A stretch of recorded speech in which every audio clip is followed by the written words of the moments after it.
മകൾക്ക് യോഗ്യനായ ഒരു വരനെ തേടിയാണ് ഇങ്ങനെ ഒരു പരസ്യം കർണാടകയിലെ ഒരു പത്രത്തിൽ അവരുടെ മാതാപിതാക്കൾ നൽകിയത്. പക്ഷേ ഇതിലെ കൗതുകം എന്താണെന്ന് വെച്ചാൽ ഈ മകൾ മരിച്ചിട്ട് 30 വർഷമായി. ആത്മാക്കളുടെ വിവാഹം അങ്ങനെ ഒരു ചടങ്ങിന് വേണ്ടി അങ്ങനെ ഒരു വിശ്വാസത്തിന് വേണ്ടിയാണ് അത്ര ഈ പരസ്യം നൽകുന്നത്. അപ്പോൾ അതിനെക്കുറിച്ച് ശ്രീധരൻ തന്നെ നമ്മളോട് ബംഗളൂരിൽ നിന്ന് പറഞ്ഞു തരും. ശ്രീധര, ഇന്നത്തെ കാലത്ത് ഇതൊക്കെ അല്ലേ കേൾക്കുമ്പോൾ ചിരിക്കുന്നവരുണ്ടാകാം, പരിഹസിക്കുന്നവരുണ്ടാകാം, അല്ലെങ്കിൽ അങ്ങനെ വിശ്വാസങ്ങളല്ലേ അവരുടെ വിശ്വാസങ്ങളായിട്ട് അങ്ങനെ പോട്ടെ എന്ന് പറയുന്നവരുണ്ടാകും. എന്തോ ആകട്ടെ, ഇത് കേൾക്കുമ്പോൾ ഒരു കൗതുകമുണ്ട്. ഇതെന്താണ് ഇങ്ങനെ ഒരു ചടങ്ങ്? ഏതെങ്കിലും മേഖല തിരിച്ച് അങ്ങനെ കൂടുതൽ ആളുകൾ തുടരുന്ന ഒരു കാര്യമാണോ? എന്താണ് ഈ സംഭവം?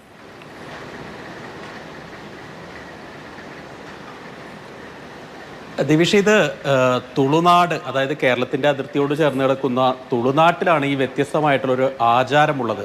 അതായത് നമുക്ക് വേണ്ടപ്പെട്ട, അതായത് ഒരു മാതാപിതാക്കൾക്ക് ഒരു കുട്ടിയുണ്ടായി, ആ കുട്ടി ചിലപ്പോൾ വിവാഹത്തിന് മുൻപൊക്കെ, വിവാഹപ്രായത്തിന് മുൻപൊക്കെ മരിച്ചു പോയിരിക്കാം.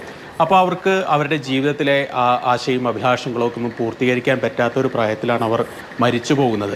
ഇങ്ങനെയുള്ള ആളുകൾക്ക് അവരുടെ ആഗ്രഹ പൂർത്തീകരണം എന്നുള്ളൊരു വിശ്വാസം വെച്ചാണ് ഈ ഒരു ആചാരം, ഈ ആത്മാക്കൾ തമ്മിലുള്ള വിവാഹം നടത്തുന്നത്. അതിന് അവർ പറയുന്നൊരു പേര് കുലൈ മാടിമേ അല്ലെങ്കിൽ പ്രേത മാടുവേ എന്നാണ് ഈ ആചാരത്തിന് പറയുന്ന പേര്. ഇങ്ങനെ വ്യത്യസ്തങ്ങളായിട്ടുള്ള ഒരുപാട് ആചാരങ്ങൾ ഈ തുളുനാട്ട് കേന്ദ്രീകരിച്ച് നടക്കാറുണ്ട്. നമ്മൾ കാന്താര സിനിമയൊക്കെ കണ്ടിട്ട് ആ പ്രദേശത്താണ് ഇത്തരത്തിലുള്ള ആചാരവും നടക്കുന്നത്.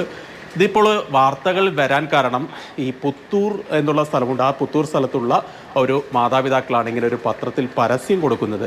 അതായത് 30 വർഷം മുൻപ് മരിച്ച തങ്ങളുടെ മകൾക്ക് വേണ്ടി അനുയോജ്യനായിട്ടുള്ള ഒരു ആത്മാവിനെ, അതായത് മെയിലായിട്ടുള്ള ആളെ, ആത്മാവിനെ തേടുന്നു. ഇങ്ങനെ പരസ്യം കൊടുത്തു.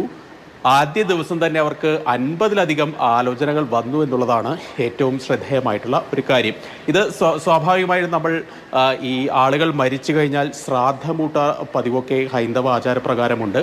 അങ്ങനെ ശ്രാദ്ധമൂട്ടുന്നതിന് തുല്യമായിട്ടുള്ള പിതൃപൂജകൾ പോലെയുള്ള കാര്യങ്ങളാണ് നടത്തുന്നത്. അതോടൊപ്പം തന്നെ വിവാഹത്തിൻ്റെതായിട്ടുള്ള ആചാരങ്ങളുണ്ടാവും. അവിടെ വരനും വധുവും ഉണ്ടാവില്ല എന്നത് മാത്രമാണ് അതിലെ വ്യത്യാസം. ഇതിനെ ആളുകൾ വളരെ സമ്മിശ്രമായിട്ടുള്ള പ്രതികരണങ്ങൾ നേരത്തെ ദിവിഷേട്ടൻ പറയുന്ന പോലെ വരുന്നുണ്ട്.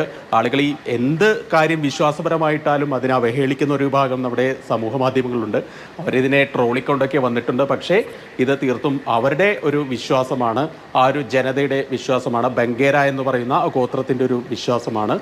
അങ്ങനെ ആ വിശ്വാസത്തെ പിന്തുണച്ചുകൊണ്ട് ഒരുപാട് ആളുകളുണ്ട്. നമുക്ക് അറിയാം, ഇപ്പം നമ്മളുടെ വീട്ടിലൊക്കെ ആരെങ്കിലും ഇങ്ങനെ അകാല മൃത്യുവൊക്കെ സംഭവിച്ചാൽ കുറേ കാലത്തേക്ക് നമ്മുടെ മനസ്സിലൊരു ചിന്തയുണ്ടാവും, അയ്യോ അവരുടെ ആ ഒരു ആഗ്രഹം അവരന്ന് പറഞ്ഞല്ലോ, അത് നടന്നില്ലല്ലോ എന്നൊക്കെ ഒരു ചിന്ത നമുക്കുണ്ടാവും. ഏതായാലും നമ്മുടെ മനസ്സിൻ്റെ ശാന്തിക്ക് ഈ ഒരു വിശ്വാസം നല്ലതാണെങ്കിൽ അത് അതുപോലെ തന്നെ നല്ല രീതിയിൽ നടക്കട്ടെ എന്ന് മാത്രമേ. ശരിയാണ്, ജീവിച്ചിരിക്കുന്നവരുടെ സമാധാനത്തിനും അല്ലേ ഒരു ശാന്തിക്കും വേണ്ടി ഇങ്ങനെ എന്തെങ്കിലുമൊക്കെ കാര്യങ്ങൾ ചെയ്യാൻ പറ്റിയാൽ അത് അവർ ചെയ്യട്ടെ. നമുക്ക് അംഗീകരിക്കാം, അംഗീകരിക്കാതിരിക്കുക, അതൊക്കെ ഓരോരുത്തരുടെ ഇഷ്ടവും വിശ്വാസവുമാണ്. ശരി ശ്രീധര.